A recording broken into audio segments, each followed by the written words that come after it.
अहमदाबाद के आसमान में जो प्लेन गिरा, क्या उस घटना के लिए पायलट को बलि का बकरा बनाया जा रहा है? क्या बोइंग कंपनी, एयर इंडिया और जितनी संस्थाएं भारत की जिनके काम निगरानी का था, क्या उनको बचाने के लिए मृतक पायलट को दोषी ठहराया जा रहा है? यह इशारा किया जा रहा है कि सारा दोष इन्हीं का था, बाकी सब साफ सुथरे थे। 12 जून 2025 अहमदाबाद के आसमान में सिर्फ एक प्लेन नहीं गिरा था साहब, देश का भरोसा भी धड़ाम से गिरा था। वो भरोसा जिसमें हम सोचते हैं कि जब हम या हमारा कोई अपना यात्रा करेगा तो वो सुरक्षित यात्रा पर जाएगा।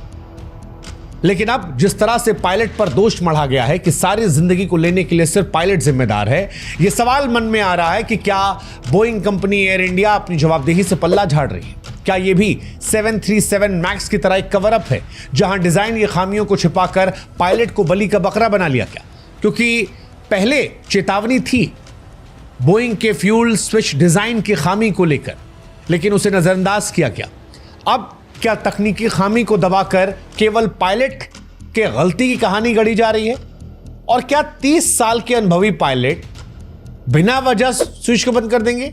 या कोई सिस्टम में ऐसी गड़बड़ी थी जो छिपाई जा रही है? क्यों बार बार ऐसा होता है कि जब कोई हादसा होता है प्लेन का, तो कंपनी अपनी गलतियां नहीं मानती हैं? जो जांच करते हैं वो कंपनी की गलती नहीं मानते हैं, सिर्फ और सिर्फ पायलट की गलती कहकर हम जांच जारी रख रहे हैं, ये ऐलान होता है। कहा था हम सबक ले रहे हैं, लेकिन दोष पायलट पर डाल दिया जाता है। सच्चाई कभी सामने नहीं आती।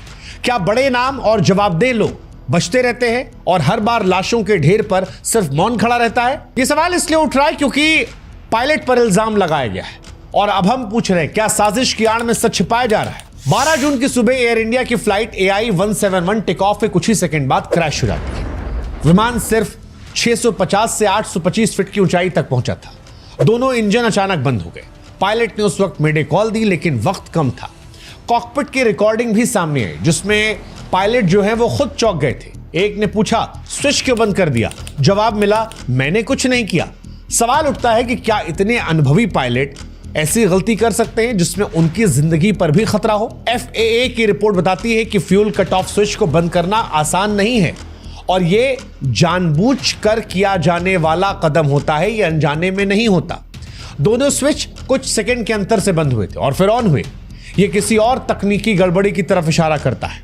बोइंग 787 के फ्यूल सिस्टम में पहले भी शिकायतें मिली हैं। ऐसे में दोष तय करना जल्दबाजी होगी और यह सवाल इसीलिए हम पूछ रहे हैं कि क्या यह पायलट की चूक थी या फिर एक और डिजाइन फेलियर जिसे छिपाया जा रहा है? एयर इंडिया की फ्लाइट AI 171 के जांच के जो प्रारंभिक रिपोर्ट सामने आई है, उसमें सीधे सीधे पायलटों को ही दोषी कहा गया है।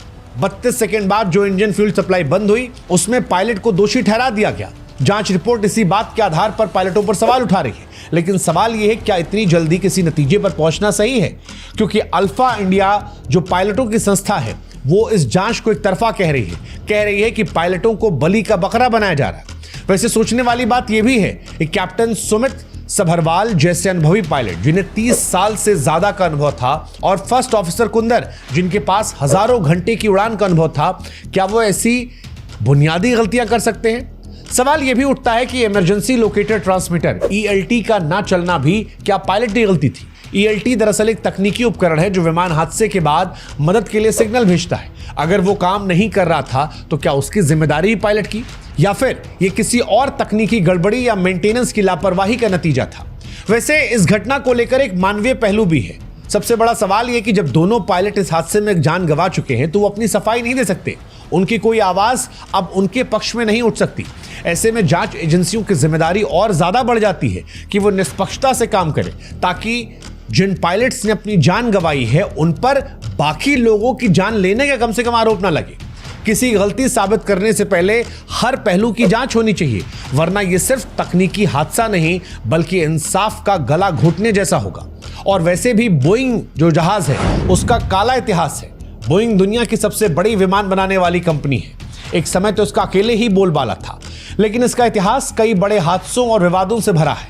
अक्सर यह देखा गया है कि जब भी कोई दुर्घटना होती है, बोइंग उस पर सीधे जवाब देने से बचती है या देरी करती है। आप 2018 और 19 में बोइंग 73 मैक्स मॉडल के दो बड़े हादसों को गौर कीजिए। एक इंडोनेशिया की लायन एयर फ्लाइट में हुआ था और दूसरा इथियोपियन एयरलाइंस का इन दोनों घटनाओं में 346 लोगों की मौत हुई थी। बाद में पता चला कि विमान के सॉफ्टवेयर में खराबी थी और पायलटों को उसके बारे में जानकारी नहीं दी गई थी। इसके बावजूद बोइंग ने शुरुआत में अपनी गलती को नहीं माना। 2024 में दक्षिण कोरिया में बोइंग 737-800 हादसा हुआ जिसमें 180 लोगों की जान गई। 2025 में भी कॉकपिट की सीट में तकनीकी खराबी के चलते 50 लोग घायल हुए। यह हादसे बताते हैं कि तकनीकी समस्याएं लगातार जारी हैं। इतिहास पर भी अगर नजर डाल रहे हैं तो बोइंग के बनाए गए विमानों में करीब 6000 हादसे हुए जिनमें 415 तो बेहद गंभीर हैं और इन हादसों में 9000 से ज्यादा लोगों की जान गई है। इसके बावजूद बोइंग पर कार्रवाई बहुत कम हुई क्योंकि कंपनी का राजनीतिक और आर्थिक प्रभाव बड़ा है।